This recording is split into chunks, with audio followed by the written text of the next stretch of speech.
l'équipe hollandaise, qui avait déjà gagné 2 étapes sur le Tour de France, à Aurillac en 2008, ce n'était pas loin d'ici, et puis à Saint-Giron en 2009. Et je vous le disais, battu l'année dernière par Sandy Cazard de la Française des Jeux à Saint-Jean-de-Maurienne. La grande revanche pour l'ancien vainqueur de Paris-Nice, il avait gagné Paris-Nice en 2009. Lui qui est champion d'Espagne du contre-la-montre cette année, Luis León Sánchez, voilà, le vainqueur du jour.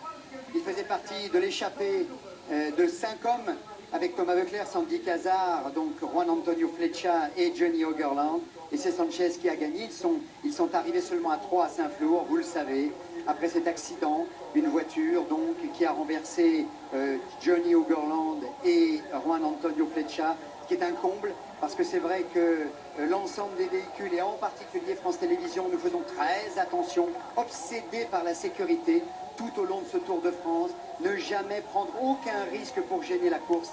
Et puis là, sur une route très étroite, eh bien une voiture, Johnny Hogerland qui est allé s'arrêter dans les fils barbelés et qui est encore sur la route. Et Juan Antonio Flecha qui lui s'est blessé au coude et qui sont loin derrière. Tout à l'heure, Laurent Jalabert nous parlait de 28 minutes pour les délais, pour ne pas arriver hors délai ici à Saint-Flour dans le Cantal pour cette 9e étape. Espérons largement qu'il ne va pas. Et alors la joie de Thomas Voeckler, voilà, sous les vivas de tout le Cantal et je suis sûr même de toute la France. Lui qui porte, vous voyez, le liseré d'ancien champion de France et qui va réendosser ce fameux maillot jaune qu'il avait porté avec tellement de fierté pendant plus de 10 jours en 2004.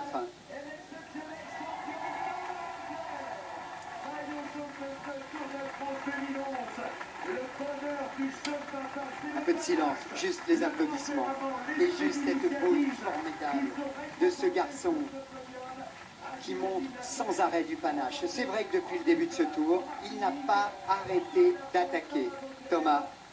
Et Dieu sait s'il mérite cette belle tunique.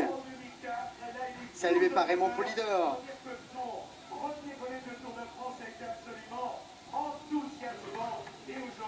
Donc victoire de Luis León Sánchez. Le meilleur jeune, eh bien, sera l'un des membres de l'équipe Cofidis, c'est-à-dire Rein Taramae. La meilleure équipe du jour, c'est le Rabobank, c'est-à-dire les Hollandais. Et le prix de la combativité, très exceptionnellement, sera remis à deux coureurs, Johnny Hogerland et Flecha. Les 2 coureurs qui ont été renversés par la voiture tout à l'heure et qui méritent largement, parce qu'ils vont tout faire pour rallier ici Saint-Flour. Alors que Touruchoft, épuisé, après avoir porté le maillot jaune pendant 7 jours, il a endossé le maillot jaune après l'étape contre la montre par équipe dimanche dernier en Vendée, Touruchoft, et il l'a porté toute la semaine pour aujourd'hui le laisser sur les épaules de Thomas Voeckler.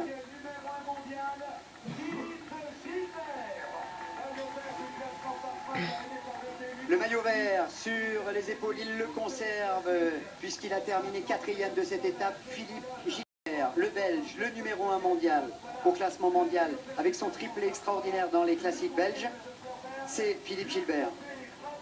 Et voilà des hommes qui sont au paradis tous les deux. C'est quoi la discussion, Jean-René? Il fallait que l'échappée soit harmonieuse et Thomas a été professionnel jusqu'au bout des ongles, comme d'habitude. Le gros plan du visage là sur le haut du podium, c'est le paradis quoi. Ouais, c'est des bons moments quoi. Parce que j'ai connu des galères sur le tour, mais j'ai connu beaucoup de bons moments qui compensent largement et cette année, bah, je savais pas pourquoi je venais sur le tour, j'avais envie de pas avoir de regrets, mais j'avoue que je pensais pas au maillot jaune. Mais... Bon, il faut pas se donner de limites. Je l'ai dit depuis le début, je sais bien que je ne gagnerai pas une étape chaque année, mais c'est vrai que je n'aurais pas parié reprendre le maillot jaune une 2e fois dans ma carrière, ça c'est sûr. Monsieur Panache, Thomas, Monsieur Panache. Ouais. Vous allez attaquer depuis le début de la semaine? Peut-être. Ce qui est sûr, c'est qu'aujourd'hui,